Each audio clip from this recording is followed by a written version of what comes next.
2 வருடமாக எந்த துணையுமின்றி வாழ்ந்து வருவதால் கண்ணாத்தாளின் மனது பயம் கலந்த வெறுப்புடன் இருந்தது. அந்த வெறுப்பு ஒவ்வொரு நேரம் கோபமாக மாறி அந்த ஊரில் கண்ணாத்தாளுக்கு பிடிக்காத நபர்களை நினைத்து முணங்கிக் கொண்டே இருப்பாள்.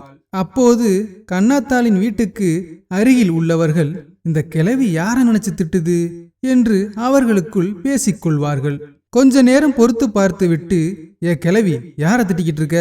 உன் பிள்ளைங்க மேல இருக்கிற கோவத்துல சொந்த ஊர்ல இருக்கிற ஆளுகளை ஏன் இப்படி பகைச்சுக்கிற? வயசானாலே இப்படித்தான், நல்லது கெட்டது புரியாம வாய்க்கு வந்ததை பேசிக்கிட்டு திரிகிறது. சும்மா இரு கிழவி, அவங்க காதுல விழுந்தா சண்டைக்கு வந்துட போறாளுக. ஒத்த ஆளா இருந்துகிட்டு என்ன பண்ணுவ என்று அவர்கள் கேட்டதற்கு கண்ணாத்தாள் கோவப்பட்டு, என்னடி சொன்ன? என்கிட்ட சண்டைக்கு வருவாளுகளா? எவடி வருவா? அப்படி எவளாவது வந்தா அவ தலைமுடிய பிடிச்சு ஆஞ்சு விடுவேன் என்று நாக்கை துருத்தி கொண்டு சொல்ல, அட போகலவி, உனக்கு சொன்னாலும் புரியாது. நீ தனியா இருக்கும்போதே உனக்கு இவ்வளவு கோபம் வருது. இதுவே உன் பிள்ளைங்க வந்து உன்னைய நல்லபடியா பாத்துக்கிட்டாங்க, உன்னைய கையிலே பிடிக்க முடியாது. இப்படியே யாரையாவது திட்டிக்கிட்டே இரு, உன் பணியார கடை நல்லா வியாபாரம் ஆகும். பணியாரத்தை சுட்டு சுட்டு நீயே தின்னு, அப்புறம் உன் செலவுக்கு காசு இல்லாம வெறும் கஞ்சியத்தான் குடிக்க போற என்று பக்கத்து வீட்டுக்கார பெண் சொல்லவும் கண்ணாத்தாளுக்கு பயம் வந்து விட்டது. அடி ஏண்டி இப்படி பேசுற? என் பொழப்புல மண்ணள்ளி போட்டுறாதடி என்று சொல்ல, நான் எங்க கிளவி உன் பொழப்ப கெடுக்கிறேன்? நீ தான் உன் வாயால கெடுத்துக்கிற. உண்மைய சொல்லணும்னா உனக்கு இந்த ஊர்ல யாரு மேலையும் கோபம் இல்லை. நீ பெத்த பிள்ளைங்க உன்னைய கண்டுக்காம இருக்கிறதுனால அவங்க கிட்ட கோவத்தை காட்ட முடியாம அந்த கோவத்தை இந்த ஊர்ல இருக்கிற ஆளுக மேல காட்டுற.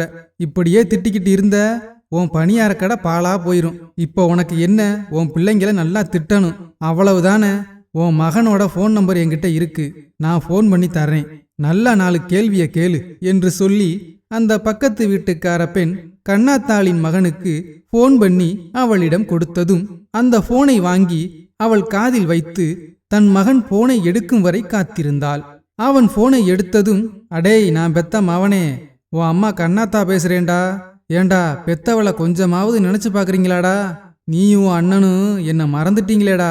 நான் பாட்டுக்கும் தனியா பைத்திய மாதிரி புலம்பிக்கிட்டு இருக்கேன். ஒரு பொம்பளை பிள்ளைய பெத்திருந்தா கூட எனக்கு ஒரு வாய் சோறு போட்டிருக்கும். 2 ஆம்பளை பிள்ளைய பெத்து ஒன்னத்துக்கும் வழி இல்லாம அனாதையா இருக்கேன் என்று அழுததும், அழுகாதம்மா அம்மா அழுகாதம்மா. இந்த டவுனுக்கு வந்ததும் அண்ணனும் நானும் சேர்ந்து ஒருத்தங்கிட்ட கடன் வாங்கி சின்னதா ஒரு ஹோட்டல் ஆரம்பிச்சோமா. எல்லாம் வீணா போய் அந்த கடனை அடைக்க முடியாம நானும் அண்ணனும் ரொம்ப கஷ்டப்படுறோமா. உன்னைய பார்க்க ஊருக்கு வந்தா கூட கடனை வாங்கிட்டு ஓடி போயிட்டான்னு போலீஸ்ல கம்ப்ளைண்ட் கொடுத்துருவாங்க.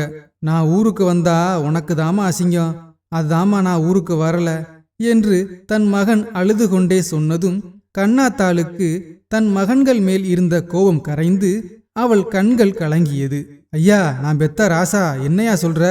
சம்பாதிச்சுட்டு வர்றேன்னு தானே போனீங்க, இப்படி கடனாளியாகி கஷ்டப்படுறதுக்கா போனீங்க என்று போனை வைத்துவிட்டு தான் சேர்த்து வைத்த பணத்தை எல்லாம் ஒரு மஞ்சப்பையில் எடுத்து வைத்து தன்னுடைய நகைகளையும் கலட்டி அந்த மஞ்சப்பையில் போட்டுக்கொண்டு தன் கணவன் இறந்தது முதல் அவருடைய ஞாபகமாக இருந்த அவள் தாலியையும் எடுத்துக்கொண்டு தன் மகன் இருக்கும் டவுனுக்கு பஸ் ஏறி உட்கார்ந்தாள். தன் மகனை நினைத்து அழுது புலம்பிக் கொண்டே வந்தாள். கண்ணாத்தாள் மகன்கள் இருவரும் தன் அம்மாவை காண பஸ் ஸ்டாண்டில் காத்திருந்தனர். கண்ணாத்தாள் பஸ்ஸை விட்டு இறங்கியதும் தன் மகன்கள் இருவரும் கடன் தொல்லையினால் உடல் கிறக்கத்துடன் இருப்பதை பார்த்து அவர்கள் 2 பேரையும் கன்னத்தை தொட்டு கொஞ்சி அழுதாள். அதை பார்த்த மகன்கள் 2 பேரும், அம்மா அழுகாதம்மா அழுகாதம்மா, எல்லாரும் பாக்குறாங்க என்று சொன்னதும் கண்ணீரை முந்தானையால் துடைத்துக்கொண்டு அவள் கையில் கொண்டு வந்த தன்னுடைய சிறுவாடு காசு மொத்தத்தையும், இந்தாங்கய்யா, இதுல எவ்வளவு இருக்குன்னு தெரியல, உங்க கடனை அடைக்கிற அளவுக்கு பணம் இருந்தா இத கொடுத்து உன் கடனை அடைச்சிடியா என்று தன் மகன்கள் 2 பேரிடமும் கொடுத்தாள். அந்த மஞ்சப்பையில் இருந்த பணம் அவர்கள் கடனை அடைத்தது போக மீதமும் இருந்தது. பிறகு கண்ணாத்தாளின் நகையை விற்காமல் அவள் தாலியையும் விற்காமல் தன் அம்மாவை கூட்டிக் கொண்டு அந்த கிராமத்திற்கே மூவரும் வந்துவிட்டனர். தன்னுடைய தள்ளாத 70 வயதிலும் பணியாரக்கடை நடத்தி அதில் வரும் பணத்தில் தன் மகன்கள் 2 பேரையும் கவனித்துக் கொண்டாள். கண்ணாத்தாள் அதன் பிறகு புலம்புவதும் இல்லை, யாரையும் திட்டுவதும் இல்லை. தன் மகன்களை நினைத்து கவலையாக மட்டுமே இருப்பாள். இந்த கதை உங்களுக்கு பிடித்திருந்தால் தயவு செய்து சப்ஸ்கிரைப் பண்ணுங்க, சப்போர்ட் பண்ணுங்க. நன்றி.